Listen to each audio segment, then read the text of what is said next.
Government is looking to change the NCT threshold from $200,000 to $75,000 and a turnover tax. According to Premier Tokitalangi, the change will capture more businesses.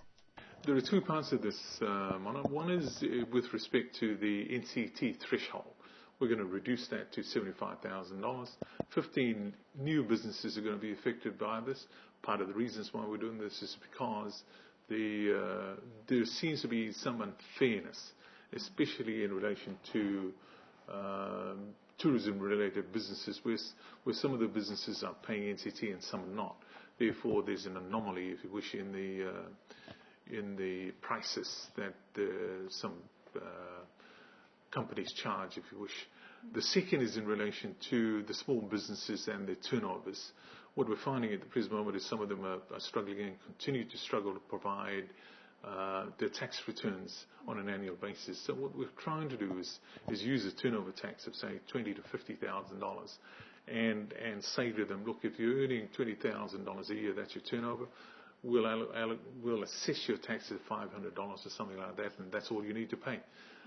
You may, if you wish, still do your tax returns, but that in some respects is only for your own information. For our purposes in the tax office, as long as we're happy that your turnover is below $20,000, we'll assess it at, say, $500, and that's all you need to pay. Premier Talangi also said there are other changes, and government's goal is to assist businesses. In some respects, in fact, they haven't thought about, in essence, what they're doing with respect to their taxes. We don't believe, in fact, that it'll cripple them. It'll probably help them because they don't need to file a tax return. One of the biggest problems, as I've said, is the fact that a lot of them have problems keeping records, and therefore all they need to do at the present moment is determine what their sales are and tell us, and we'll assess it as being less than $20,000 and assess, say, $500 as their tax. At the present moment, I don't know whether very many of them, in fact, file the tax returns. And in that regard, they're missing out, I believe. I don't think we're going to change the income tax because we've already done that. And if you notice, New Zealand is doing that now.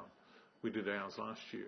I think the only other taxes we're looking at the present moment is in relation to the businesses and the incentives we provide for them. I am looking, for example, at a business tax, a company tax of about 10 or 15%. And we're also looking at some tax credit for people who invest their own money to start their businesses here or expand their businesses and so on. And we're also looking at what others consider as an accelerated depreciation schedule, so that you can claim more on your tax returns when you file them. So those are the key areas that we're looking at introducing. It's basically to try to even out the playing field, if you wish, for those businesses and people who wish to go into businesses in Niue. The tax reform that took place 1 year ago affects all taxpayers. Cost of living COLA adjustments only benefit the public servants in unequal amounts. The higher tax brackets will benefit more.